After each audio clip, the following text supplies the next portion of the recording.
Jai Hind aspirants, welcome to the NSB-IAC family. I am Abhishek. Aspirants, आज हम 4 pillar initiative में study और practice के phase में डे 2 ऑफ एनवायरनमेंट और जुलाई महीने के करंट अफेयर्स देखेंगे। तो इसके ऊपर हमने आज सुबह 10 MCQs टेलीग्राम चैनल पे पोस्ट करे हैं और उससे रिलेटेड अभी हम डिस्कशन करेंगे। तो शुरुआत करते हैं। एस्पिरेंट्स, हमारा पहला सवाल है, ये करंट न्यूज में था। It is an important current affairs for the upcoming preliminary examination. तो देखिए, ये कुछ लॉज थे। इंडियन पीनल कोड जो 1860 का था, क्रिमिनल प्रोसीजर कोड जो 1973 का था और इंडियन एविडेंस एक्ट जो 1872 का था। These were recently replaced by which of the following? इनमें से के साथ उसे रिप्लेस किया गया है।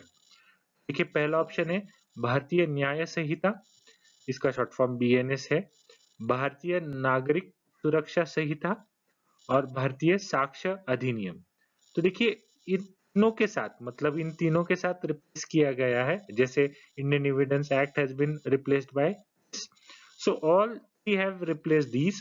This was a reform in the rules and regulations.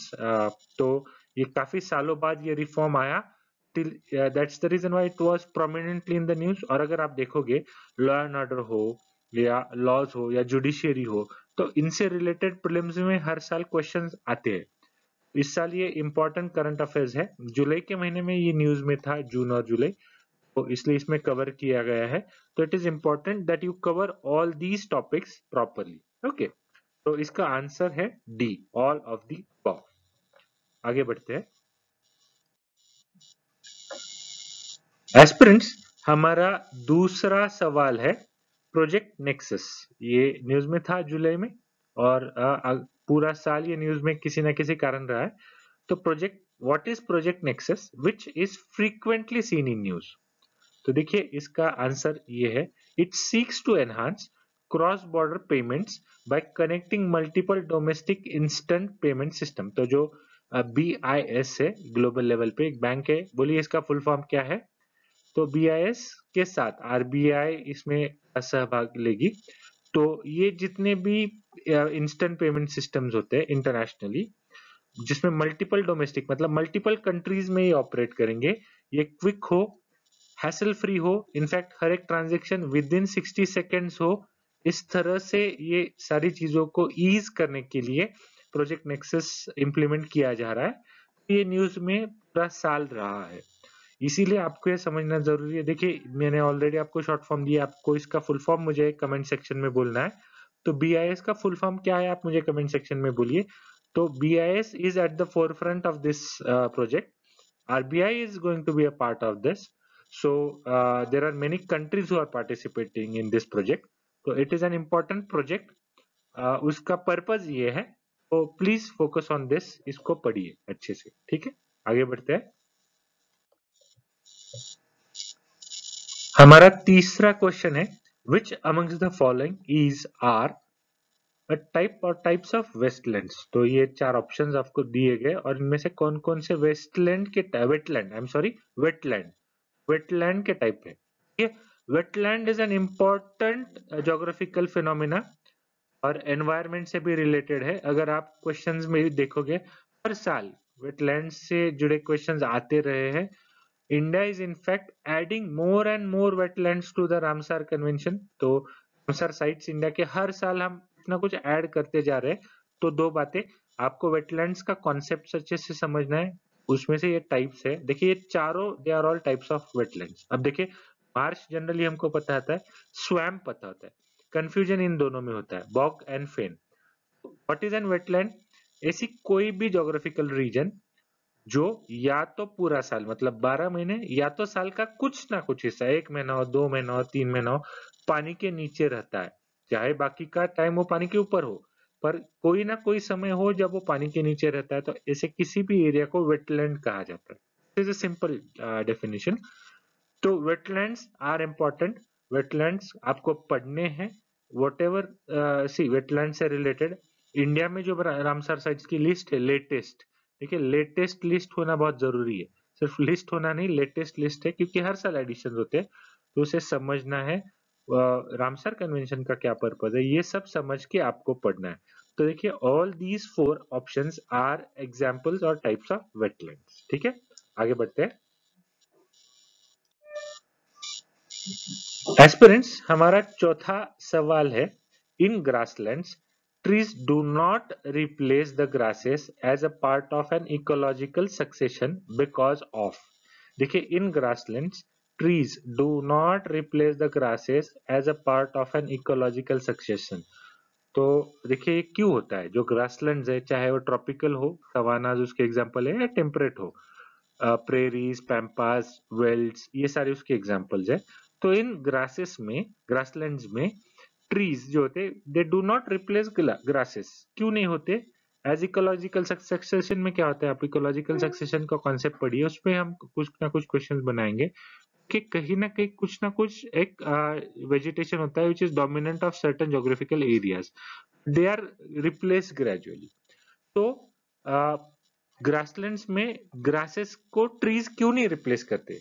तो देखिए वाटर लिमिट्स होते हैं, आप अगर ग्रासलैंड्स के एरियाज देखोगे तो they are either semi arid या फिर रेनफॉल डेफिसिट रीजन्स।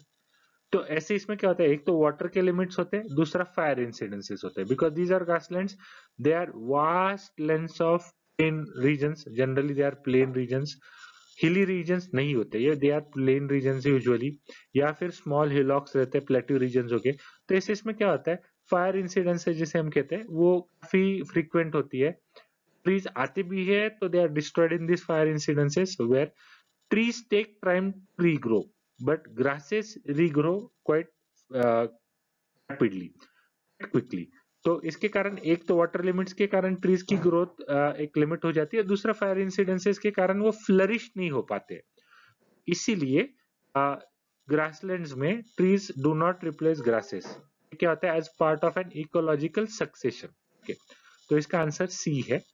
आपको ये पता होना चाहिए, दिस इज कॉन्सेप्चुअल। एस्पिरेंट्स, हमारा पांचवा सवाल है, ये 2012 प्रीलिम्स में पूछा गया था। Which of the following can be threats to the biodiversity of a geographical area? तो एक ज्योग्राफिकल एरिया के बायोडाइवर्सिटी को इनमें से कौन सा थ्रेट हो सकता है?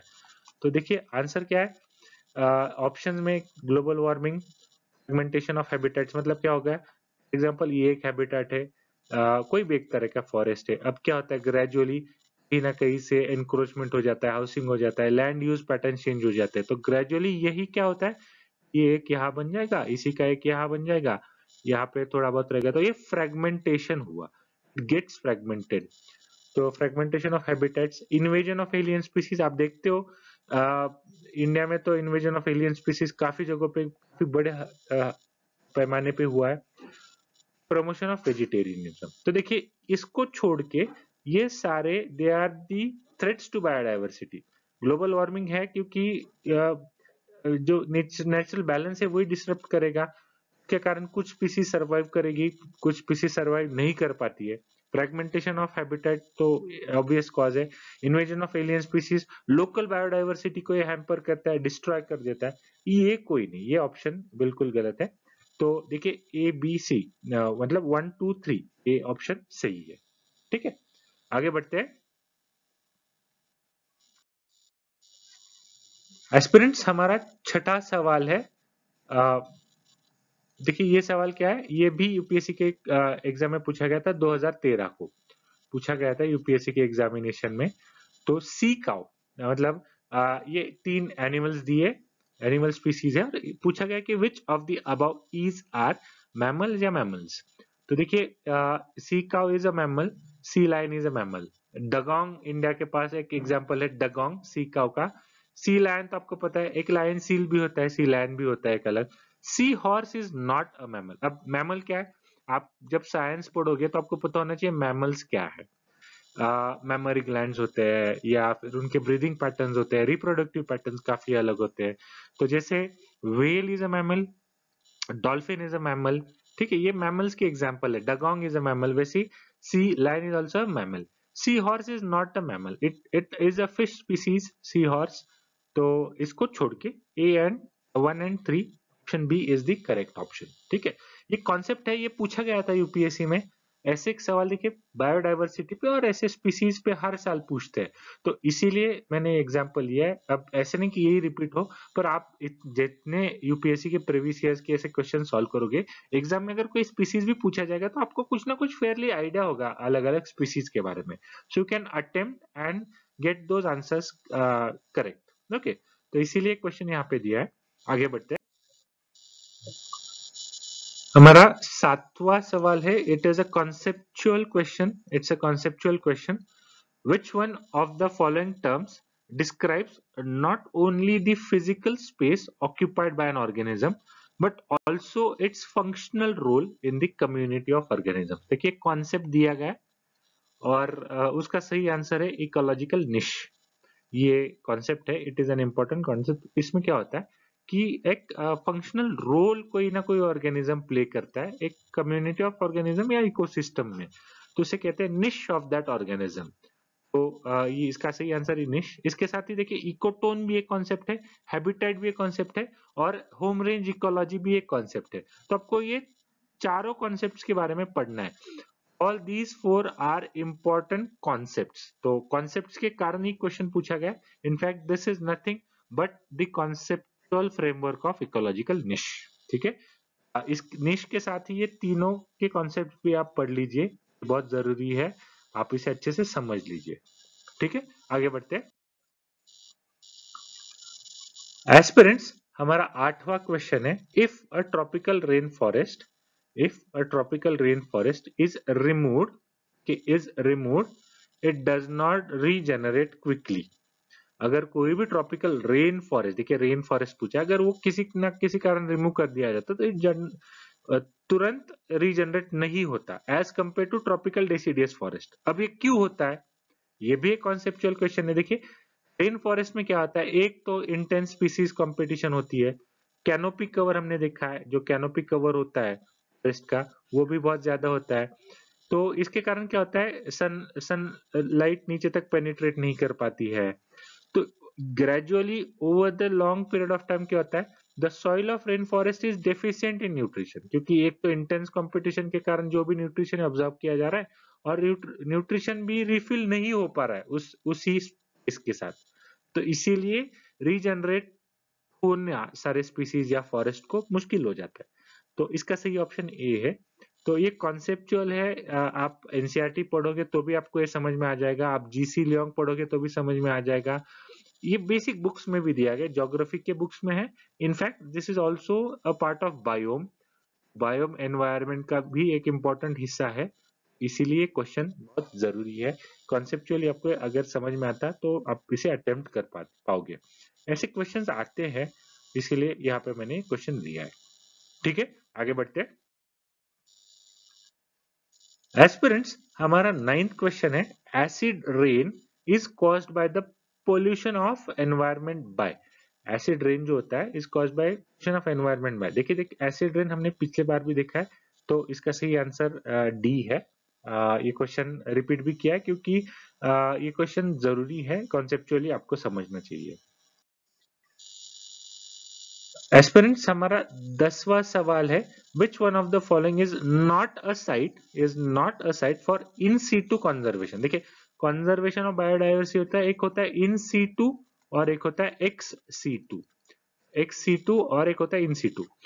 तो इनमें से पूछा गया कौन सा साइट नहीं है, तो इसका आंसर है बॉटनिकल गार्डन्स। अब क्या होता है, whenever we have to conserve any biodiversity, क्या हम लोग क्या करते हैं, नेशनल पार्क्स हो, वाइल्ड लाइफ सेंचुरी हो, तो क्या कहते हैं उसी साइट पे, for example if you are protecting tiger, project tiger कहाँ पे होते हैं, तो नेशनल पार्क्स होते हैं, वाइल्ड लाइफ सेंचुरीज होते हैं, बायोस्फीयर रिजर्व्स होते हैं। कोई भी और प्रोजेक्ट हो, प्रोजेक्ट राइनो हो, प्रोजेक्ट घड़ियाल हो, तो हम क्या करते हैं इन सिटू, मतलब उसी सिचुएशन में हम उसी लोकेशन पे हम उन्हें कंजर्व करते हैं। पर कभी कभी क्या होता है वहीं पे करना पॉसिबल नहीं होता है, हम क्या करते हैं, we actually take them to other artificial location, man made location, और वहां पे भी कंजर्व देम। जैसे बोटेनिकल गार्डन है, जूलॉजिकल पार्क्स है, लॉजिकल पार्क्स होते हैं, तो ऐसे सारे पार्क्स है ना यहाँ पे, ये these are examples of ex situ, मतलब उस सिचुएशन या उस लोकेशन के बाहर हम कंजर्वेशन कर रहे हैं। तो ये दोनों कॉन्सेप्ट जरूरी है। देखिए ये all these are examples of in situ conservation. Ex situ conservation example botanical garden है, zoological park is also one of them. Okay, तो आई होप ये कॉन्सेप्ट आप अच्छे से पढ़ोगे। एस्पिरेंट्स, आज एनवायरनमेंट के डे 2 में हमने 10 क्वेश्चंस डिस्कस करे हैं। मैं उम्मीद करता हूँ आप इसे अच्छे से, इसके रिलेटेड आप अच्छे से पढ़ाई करोगे और आपके 25 मई को आने वाले एग्जाम में आप इसका फायदा ही होगा। ये क्वेश्चंस हमने पीवाईक्यू से काफी लिए और करंट के भी क्वेश्चंस ऐसे ही हमने तय किए जो जिसके आने की संभावना इस साल काफी ज्यादा है। तो I hope it helps you and you utilize it for the best results in your examination. Thank you. Jai Hind.